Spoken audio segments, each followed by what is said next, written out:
নমস্কার, সবাইকে স্বাগত আমার স্বপ্না খোঁজ এডুকেশন চ্যানেলে। আমি সুজিত কুমার মাইতি, ইতিহাসের শিক্ষক। চলে এসেছি আজকে দ্বাদশ শ্রেণীর একটি বিষয় নিয়ে। আজকের বিষয় জোট নিরপেক্ষ আন্দোলন।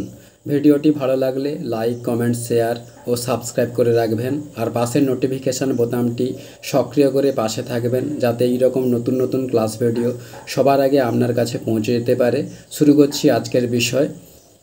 কি বলা হচ্ছে, দ্বিতীয় বিশ্বযুদ্ধের পরবর্তীকালে বিশ্ব রাজনীতিতে দ্বিমেরুকরণ ঘটে। একদিকে থাকে আমেরিকার নেতৃত্বাধীন ধনতান্ত্রিক গণতান্ত্রিক জোট এবং অন্যদিকে থাকে রাশিয়ার নেতৃত্বাধীন সমাজতান্ত্রিক জোট। এই দুটি জোটের মধ্যে ক্রমাগত শক্তির লড়াই এবং বিভিন্ন অঞ্চলে নিজেদের মতাদর্শের প্রসার ঘটানোর প্রতিযোগিতা চলতে থাকে। এর ফলে উভয় জোটের মধ্যে ঠান্ডা লড়াইয়ের সূত্রপাত ঘটে।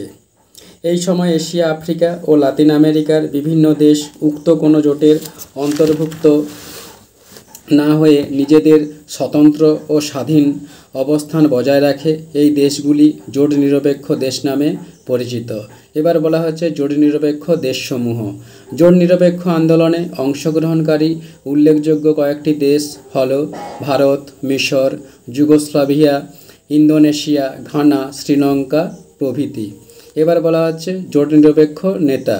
এই আন্দোলনে কয়েকজন উল্লেখযোগ্য নেতা ছিলেন ভারতের জওহরলাল নেহেরু, মিশরের গামাল আবদেল নাসের, যুগোস্লোভিয়ার মার্শাল টিটো, ইন্দোনেশিয়ার সুকর্ণ, ঘানার নক্রুমা প্রমুখ। এবার বলা হচ্ছে জোট নিরপেক্ষ নীতির রাজনৈতিক প্রেক্ষাপট। কি বলা হচ্ছে, রাজনৈতিক প্রেক্ষাপটগুলি হল: 1. জওহরলাল নেহেরুর উদ্যোগ। কি বলা হচ্ছে, স্বাধীন ভারতের প্রথম প্রধানমন্ত্রী পণ্ডিত জওহরলাল নেহেরুকে জোট নিরপেক্ষ নীতি বা আন্দোলনের জনক বা উদ্ভাবক বলে মনে করা হয়। তিনি ভারতের স্বাধীনতা লাভের কিছুদিন পূর্বে অন্তর্বর্তীকালীন সরকারের প্রধানমন্ত্রী হিসেবে 1946 খ্রিস্টাব্দের 7 ডিসেম্বর ঘোষণা করেন যে ভারত সকল জোট ও সামরিক রাজনৈতিক গোষ্ঠীর বাইরে থাকবে এবং সকল দেশের সঙ্গে বন্ধুত্বপূর্ণ সম্পর্ক রক্ষা করবে। 2. পঞ্চশীল নীতি। 1954 খ্রিস্টাব্দের এপ্রিল মাসে ভারত ও চীনের মধ্যে সম্পর্ক নির্ধারণের ক্ষেত্রে পঞ্চশীল নামে যে 5টি নীতি গৃহীত হয় তা জোট নিরপেক্ষ আন্দোলনের একটি গুরুত্বপূর্ণ পদক্ষেপ বলে মনে করা হয়। 3. কলম্বো সম্মেলন। 1954 খ্রিস্টাব্দের ডিসেম্বর মাসে শ্রীলঙ্কার কলম্বোয় ভারত, ইন্দোনেশিয়া, ব্রহ্মদেশ, শ্রীলঙ্কা এবং পাকিস্তান সম্মিলিত আলোচনায় অংশগ্রহণ করে। এখানে এশিয়া ও আফ্রিকার জাতিগুলির স্বার্থের সঙ্গে জড়িত আন্তর্জাতিক ঘটনাবলী এবং তাদের অর্থনৈতিক, রাজনৈতিক ও সাংস্কৃতিক সহযোগিতার বিষয়ে আলোচনা করা হয়। 4. দিল্লি সম্মেলন। এশিয়ার 14টি রাষ্ট্র 1955 খ্রিস্টাব্দের এপ্রিল মাসে দিল্লিতে মিলিত হয়।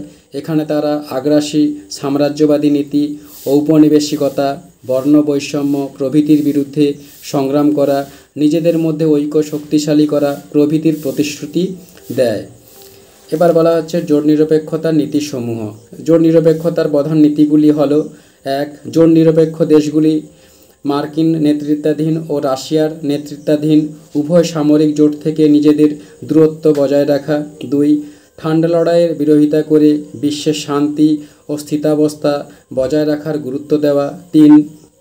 প্রতিটি দেশের অখণ্ডতা রক্ষা ও সার্বভৌমিকতার প্রতি শ্রদ্ধাশীল অবস্থান গ্রহণ। 4.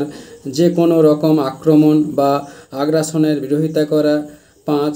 নিজ দেশের অর্থনৈতিক, সামাজিক ও রাজনৈতিক ক্ষেত্রে মিশ্র ব্যবস্থা গ্রহণ করা।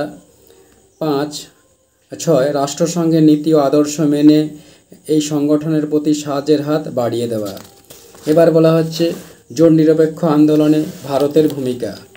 ভারত জোট নিরপেক্ষ আন্দোলনে সক্রিয়ভাবে অংশগ্রহণ করে বিভিন্ন আন্তর্জাতিক সমস্যার সমাধানে গুরুত্বপূর্ণ ভূমিকা পালন করেছে। 1. সামরিক জোট থেকে দূরত্ব।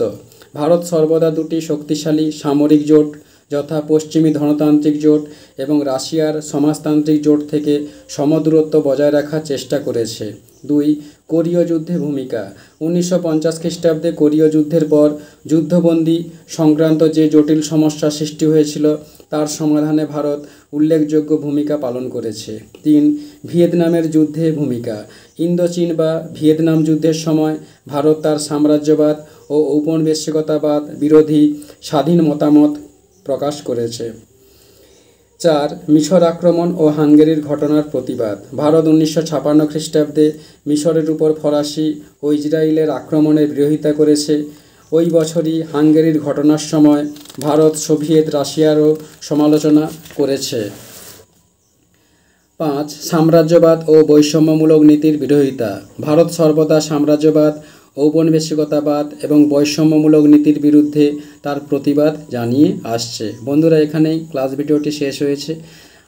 পরের দিন আবার একটি নতুন ক্লাস ভিডিও নিয়ে উপস্থিত হব। নমস্কার।